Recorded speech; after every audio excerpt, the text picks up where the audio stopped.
Lorentz transformation.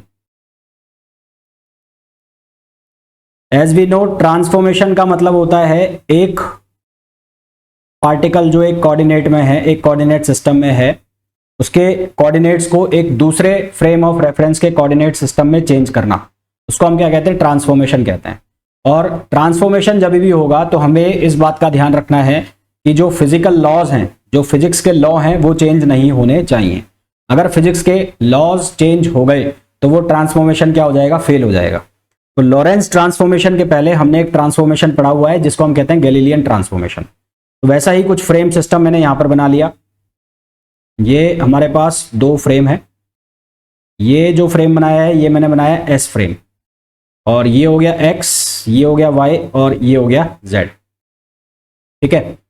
और एक और फ्रेम बना लिया मैंने, उस फ्रेम को मैंने नाम दिया एस प्राइम फ्रेम। ये जो फ्रेम है इसको मैंने बोला एस प्राइम। ये हो गया एक्स प्राइम, ये हो गया वाई प्राइम, और ये हो गया जेड प्राइम। और ये जो फ्रेम है इसको नाम दिया मैंने एस प्राइम फ्रेम। और ये एस प्राइम फ्रेम जो है एस के रेस्पेक्ट में कांस्टेंट वेलोसिटी v से चल रहा है। ठीक है। S prime frame is moving with constant velocity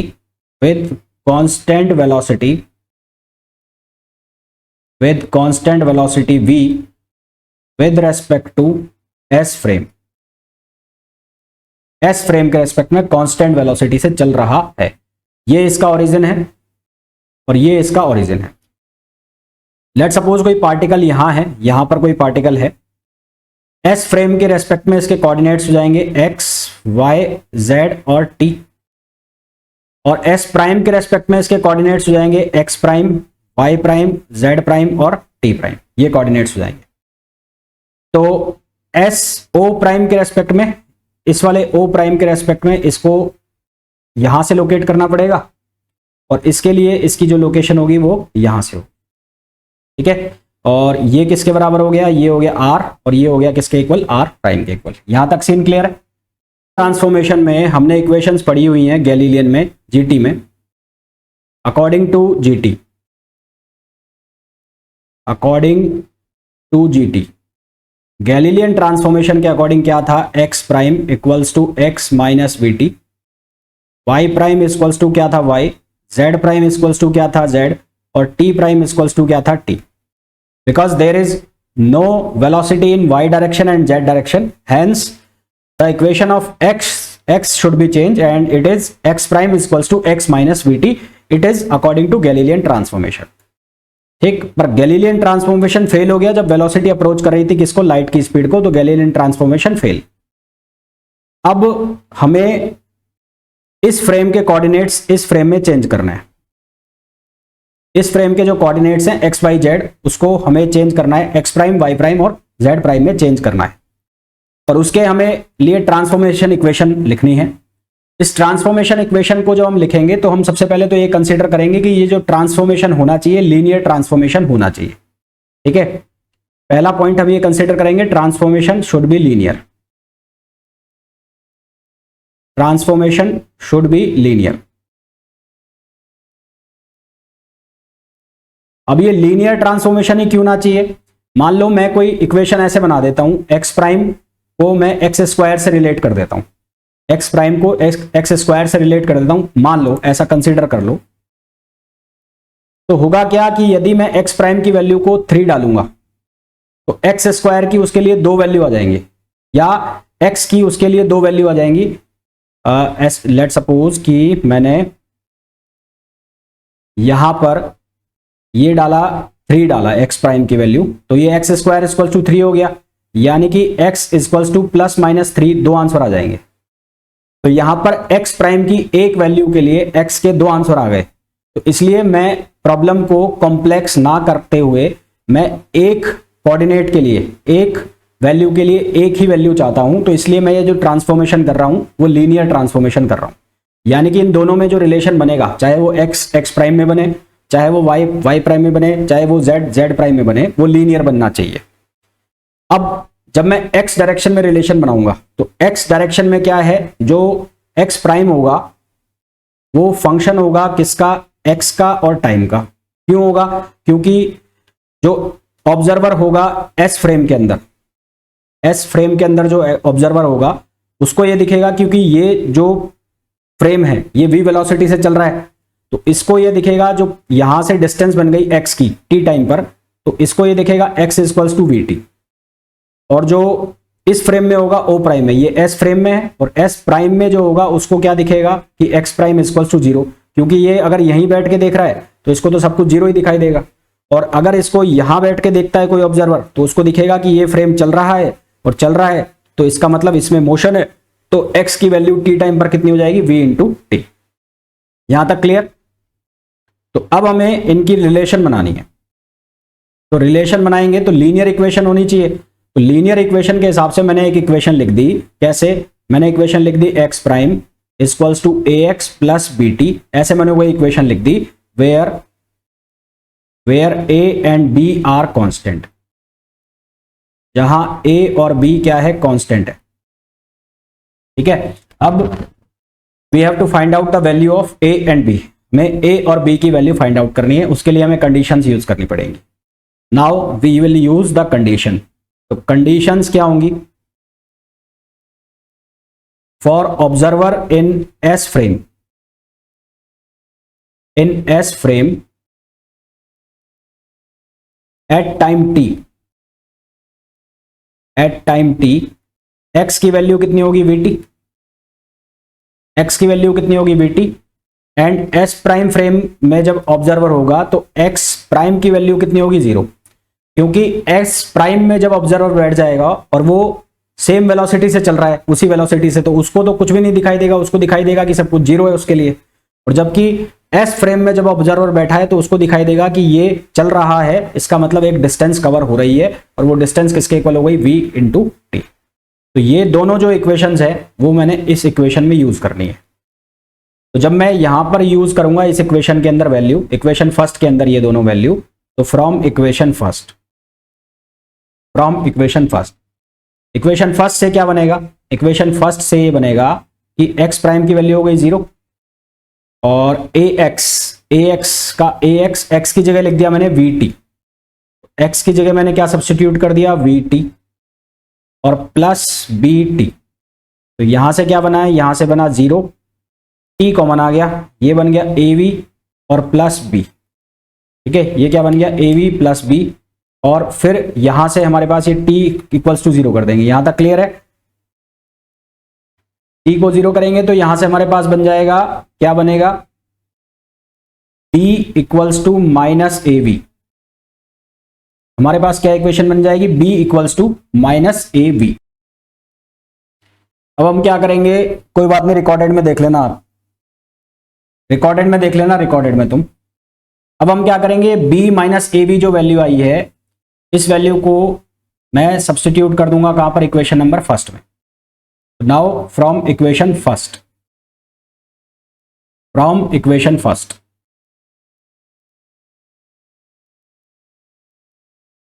equation first में जब वैल्यू हमने रखी तो क्या बना, x prime equals to A x, और b की वैल्यू कितनी है, माइनस ए वी, तो ये हो गया minus A v into t, x prime equals to a common आ गया, और क्या बन गया है, ये बन गया एक्स माइनस वी टी, है ना। तो इसको लिख दिया मैंने equation number second, this is equation number second. Clear है यहां तक।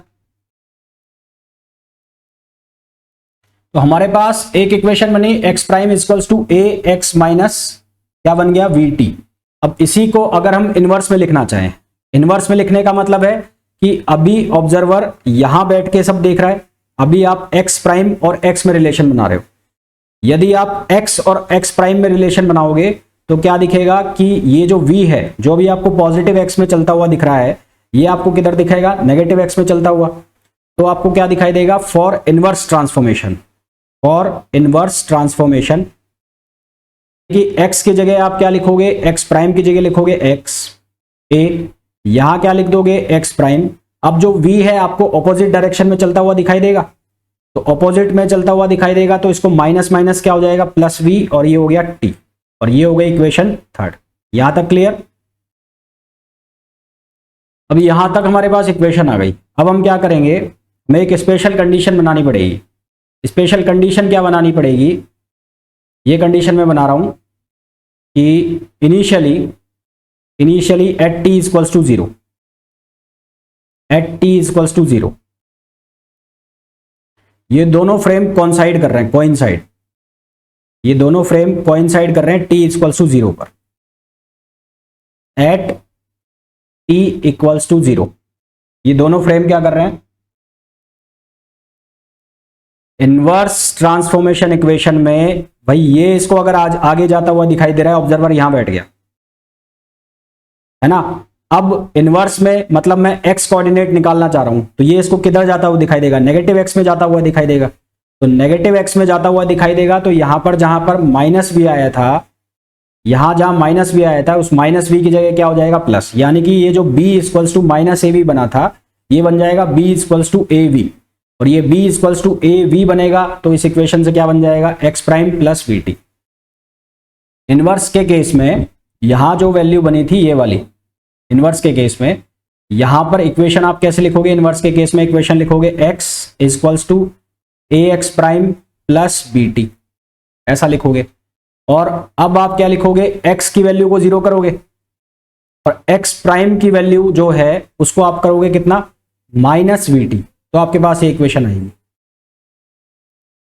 तो t इक्वल्स टू जीरो पर ये दोनों कोइंसाइड कर रहे हैं, ये है x और x प्राइम, ये है y और y प्राइम, और ये है z और z प्राइम। यहां पर कोई बल्ब जला, बल्ब है ये बल्ब जलना स्टार्ट हुआ है इनिशियली। अब क्या हुआ कि जो s प्राइम फ्रेम था, ये s फ्रेम है और s प्राइम फ्रेम है, s प्राइम फ्रेम ने मूव करना स्टार्ट कर दिया पॉजिटिव x डायरेक्शन में v वेलोसिटी से। तो अब जो कंडीशन बनी, नई कंडीशन, s फ्रेम तो अपनी जगह पर रह गया, s फ्रेम अपनी जगह पर रह गया, ये हो गया x, ये हो गया y और ये हो गया z और ये है o, और जो s प्राइम फ्रेम है वो आगे चला गया, वो आगे चला गया, ठीक है। ये हो गया y प्राइम, ये हो गया x प्राइम और ये हो गया z प्राइम। अब क्योंकि बल्ब जो है लाइट का सोर्स है और वो पॉइंट सोर्स की तरह काम कर रहा है, तो अब बल्ब ने चलना चालू किया। तो बल्ब ने चलना जब चालू किया तो यहां पर स्फेरिकल वेव फ्रंट जनरेट हुआ, स्फेरिकल वेव फ्रंट जनरेट हुआ यहां पर, ये स्फेरिकल वेव फ्रंट जनरेट हुआ।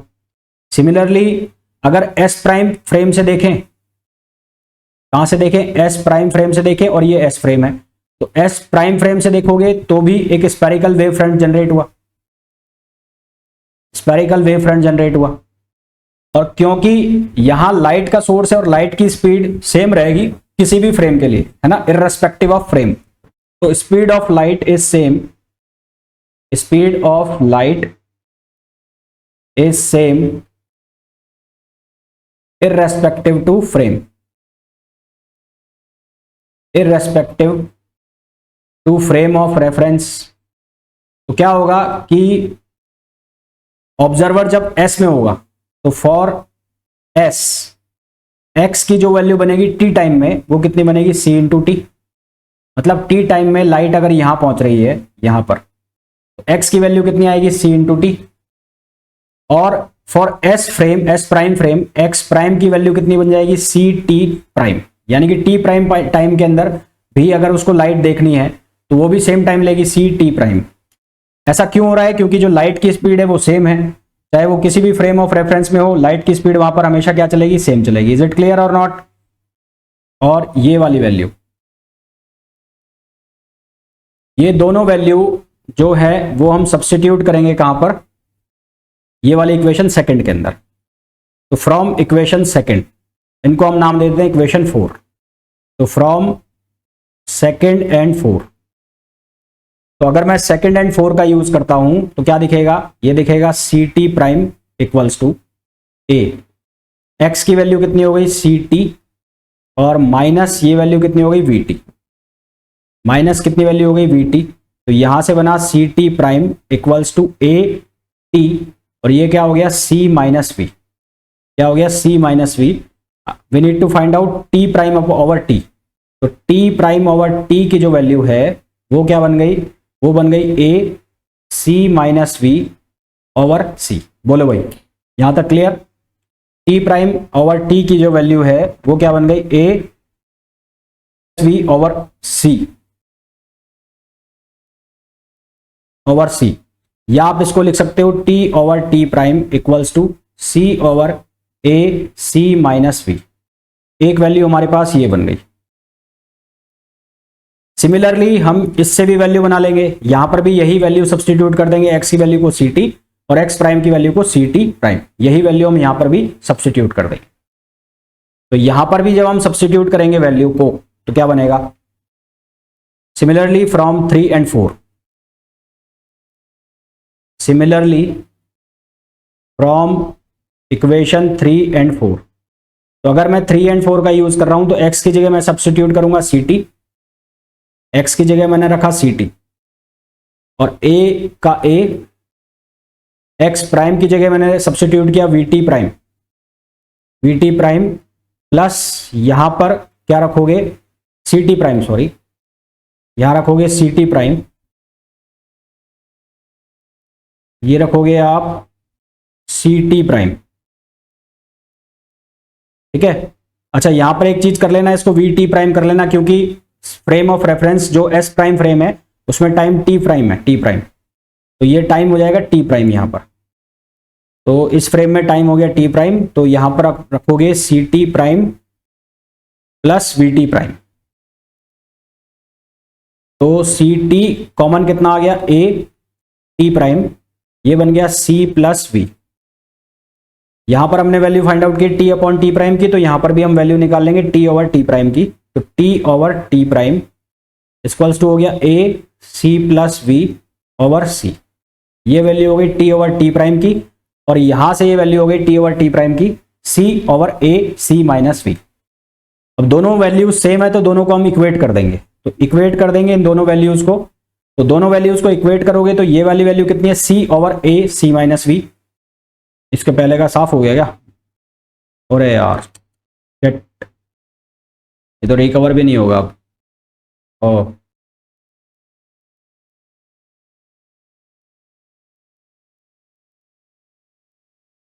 ये रिकवर भी नहीं होगा अब, है ना?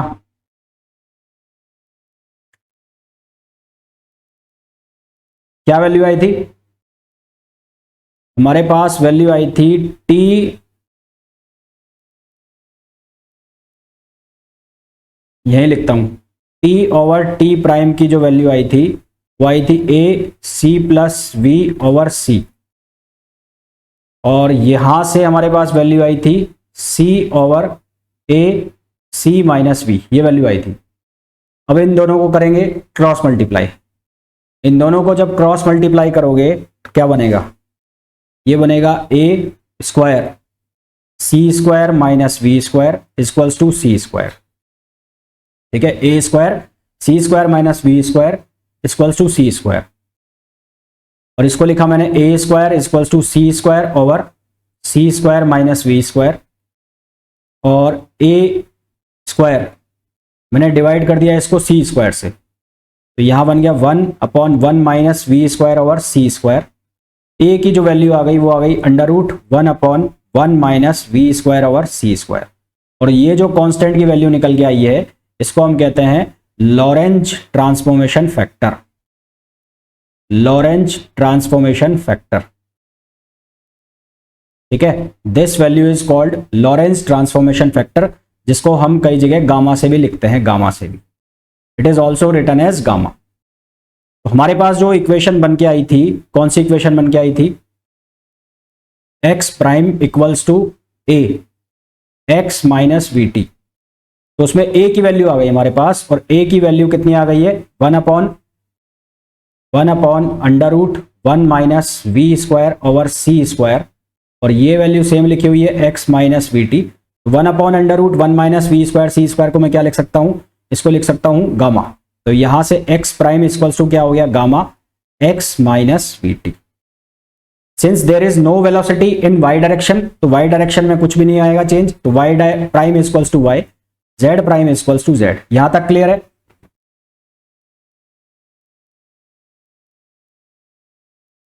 अब वो पीछे वाला रह गया यार, वो रब हो गया मेरे से बाय मिस्टेक।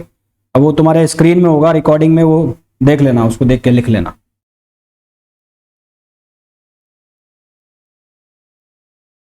क्लियर है भाई? तो यहां से हमारे पास ये ट्रांसफॉर्मेशन इक्वेशन बन गई है। अब इन ट्रांसफॉर्मेशन इक्वेशन से हम x प्राइम की वैल्यू और x की वैल्यू भी निकाल सकते हैं। आप इनवर्स भी निकाल सकते हो। इनवर्स में आपको वैल्यू सब्स्टिट्यूट करनी पड़ेगी गामा की। तो इनवर्स की वैल्यू आप कैसे निकालोगे? अब वो इक्वेशन ही गायब हो गई है। तो वो इक्वेशन थी x माइनस वी टी। तो यहां वो इक्वेशन बनेगी x इक्वल्स टू, वो बन रहा था a x prime plus v t prime. तो वो a की जगह गामा हो जाएगा, बस उसमें इतना चेंज होगा। अब आपको इसमें वैल्यू निकालनी है t प्राइम की। तो t प्राइम की वैल्यू कैसे निकालोगे? है भाई, t प्राइम की वैल्यू कैसे निकालोगे? t प्राइम की या t प्राइम की वैल्यू किस तरह से निकालोगे बताओ? देखो ये वैल्यू आ गई आपके पास। अब आपको क्या करना है, आपके पास जो इनवर्स इक्वेशन थी, वो क्या इक्वेशन थी? x equals to x prime gamma x prime plus v t prime, ये इक्वेशन थी। सबसे पहले यहां पे गामा की वैल्यू सब्स्टिट्यूट करो। तो ये कितना बनेगा? x prime plus v t prime over ये बनेगा 1 minus v square over c square. करो क्रॉस मल्टीप्लाई। क्रॉस मल्टीप्लाई करोगे तो ये बनेगा 1 minus v square over c square equals to x prime plus v t prime. अब क्या करना है आपको? एक्स प्राइम की ये वाली वैल्यू वहां पर सब्स्टिट्यूट करनी है। एक्स प्राइम की ये वाली वैल्यू मैं सब्स्टिट्यूट करूंगा यहां पर। तो ये बनेगा as it is x 1 minus v square upon c square. X prime की वैल्यू क्या है? गामा। तो x minus v t upon under root 1 minus v square over c square plus v t prime. ये equation बनी। Cross multiply कर दिया। Cross multiply किया तो क्या बनेगा? उधर तो जाके हो जाएगा स्क्वायर, है ना? उधर जाके क्या हो जाएगा? स्क्वायर हो जाएगा। ये बन जाएगा x 1 minus v square over c square. यहां क्या बनेगा? x minus v t. और यहां क्या बनेगा? V t prime under root 1 minus v square over c square. Clear है यहां तक? देखो अब क्या बन रहा है, क्या बन रहा है, इसको एक्सपेंड करो। x minus x square over v square c square. यहां क्या बना? x minus v t plus v t prime और 1 minus v square over c square. ये इक्वेशन बन गई। x से x कैंसिल आउट हो जाएगा दोनों जगह। दोनों जगह x से x कैंसिल आउट हो जाएगा।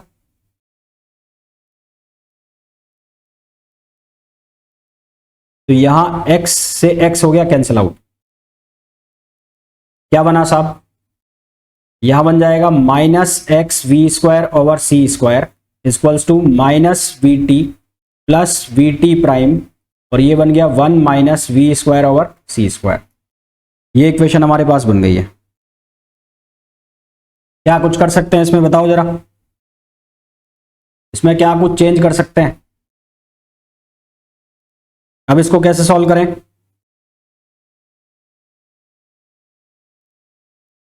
हर जगह से एक चीज मेरे को कटती हुई दिख रही है और वो है v। v की वैल्यू मेरे को कैंसिल आउट होती हुई दिख रही है। ये v खत्म, ये v खत्म और ये v खत्म। तो यहां बचा minus x over c square equals to minus t plus t prime 1 minus v square over c square. T को इधर लेके आओ। ये क्या बनेगा? T minus x over c square equals to t prime 1 minus v square over c square. ठीक, इतना बन गया। अब उसके बाद यहां से मैंने लिखा t prime equals to t minus x over c square over under root 1 minus v square over c square. क्योंकि under root 1 minus v square over c square है गामा, तो यहां से टी प्राइम की जो वैल्यू आ गई वो आ गई gamma. T minus x over c square. Clear? ये यहां से टी प्राइम की वैल्यू आ गई gamma t minus x over c square. बोलो भाई, क्लियर है यहां तक? तो अब हमारे पास जो लॉरेंस ट्रांसफॉर्मेशन इक्वेशंस बनी, एलटी इक्वेशंस, वो एलटी इक्वेशंस क्या बनी? वो बनी x prime equals to gamma x minus v t, y prime equals to y, z prime equals to z, और टी प्राइम की जो वैल्यू है वो आई gamma t minus x upon c square. ठीक है, एक बार इसको चेक कर लो, एक्स अपॉन सी स्क्वायर ही आएगा, नहीं वी भी आएगा, यहाँ वी भी आएगा, वी भूल गया मैं, एक वी बचेगा ना, यहाँ पर एक वी बचेगा, एक वी बचेगा और एक वी बचेगा। ठीक है, यहाँ पर वी स्क्वायर है तो एक वी रह जाएगा, ये वी और यहाँ पर वी। ठीक है, तो हमारे पास ये इक्वेशन आई x v upon c square. ये है Lorentz transformation equations, LT equations. और अगर हमें इनवर्स लॉरेंस ट्रांसफॉर्मेशन इक्वेशन लिखनी है तो इनवर्स इक्वेशन जो लिखेंगे हम, इनवर्स एलटी इक्वेशंस। तो इनवर्स एलटी इक्वेशंस कैसे लिखेंगे? जहां पर एक्स प्राइम लिखा है उसको लिख दो एक्स, गामा का गामा, जहां पर एक्स लिखा है उसको लिख दो एक्स प्राइम, और माइनस वी टी की जगह कर दो प्लस वी टी। इसी तरह से y equals to y prime, z equals to z prime, और t की वैल्यू किसके equal? Gamma t prime plus x prime v upon c square. तो ये जो इक्वेशंस बनी है ये बनी है इनवर्स लॉरेंस ट्रांसफॉर्म। मैं इस इक्वेशन की बात कर रहा हूं।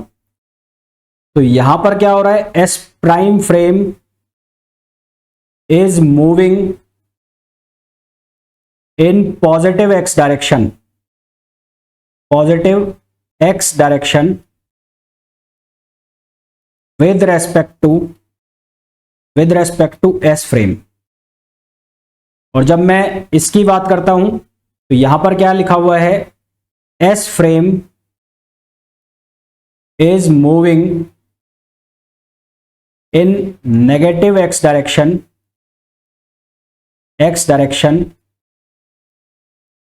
with respect to S prime frame. ठीक है, कहने का मतलब यह है कि जब यहां है तो ऑब्जर्वर देख रहा है S से, ऑब्जर्वर कहां से? S से देख रहा है। और जब हम इसकी बात कर रहे हैं तो ऑब्जर्वर जो है वो कहां से देख रहा है? S प्राइम फ्रेम से देख रहा है। क्लियर है? जब हम इनवर्स लॉरेंस ट्रांसफॉर्मेशन की बात कर रहे हैं तो वहां पर जो ऑब्जर्वर है वो S प्राइम फ्रेम से देख रहा है, और जब हम बात कर रहे हैं लॉरेंस ट्रांसफॉर्मेशन की तो वहां पर जो ऑब्जर्वर है वो S फ्रेम से देख रहा है। क्लियर हो गया यहां तक सारी बात? ये जो हमने पढ़ी है इनको हम कहते हैं लॉरेंस ट्रांसफॉर्मेशन इक्वेशन। इसके बाद आएगा इसमें एडिशन ऑफ वेलोसिटी। वेलोसिटी का एडिशन किस तरह से होता है? S फ्रेम से वेलोसिटी कैसे निकलती है, S प्राइम फ्रेम से वेलोसिटी कैसे निकलती है, उसके ऊपर क्वेश्चन करेंगे। फिर जो तीन चीजें हमने पढ़ी, लॉस ऑफ साइमल्टेनियसिटी और लेंथ कॉन्ट्रैक्शन, टाइम डायलेशन, उसको लाप्लास, ये क्या नाम है तुम्हारा, लॉरेंज के अकॉर्डिंग भी हम देखेंगे वापस। क्वेश्चंस भी हम साथ में करते हुए जाएंगे। फिर हम बात करेंगे एनर्जी का जो रिलेशन था, एनर्जी का जो आइंस्टीन रिलेटिविस्टिक थ्योरी थी उससे एनर्जी के अंदर क्या चेंज आए उसको हम फाइंड आउट करेंगे। तो कुल मिला के परसों तक तुम्हारा ये जो रिलेटिविटी थ्योरी है, परसों शाम तक ये फिनिश होगा, परसों शाम तक। और परसों शाम के बाद मैकेनिक्स की जो क्लास है उसको मैं 1 या सवा घंटे करूंगा पर डे, 1.5 आवर। और 25 जो है 25 अक्टूबर, उससे मैं स्टार्ट करूंगा तुम्हारा क्वांटम मैकेनिक्स। क्लियर है? क्योंकि अब स्पेशल थ्योरी ऑफ रिलेटिविटी के बाद फिर वो तुम्हारा बीएससी वाला और वो 11th-12th वाला मैकेनिक्स होगा, उसमें सिर्फ तुम्हें क्वेश्चन ही क्वेश्चन कराने, तो वो उसके लिए 1 घंटा सफिशिएंट है। तो अगले 10 दिन तक वो करेंगे, 1-1 घंटा, तो वो खत्म हो जाएगा। हाँ, वही बोल रहा हूं मैं। 22 के बाद 1-1 घंटा भी पर डे करेंगे, 1 सवा घंटा पर डे, तो वो 10-12 दिन में खत्म हो जाएगा। ईएमटी यार अभी 20 तारीख के बाद करें,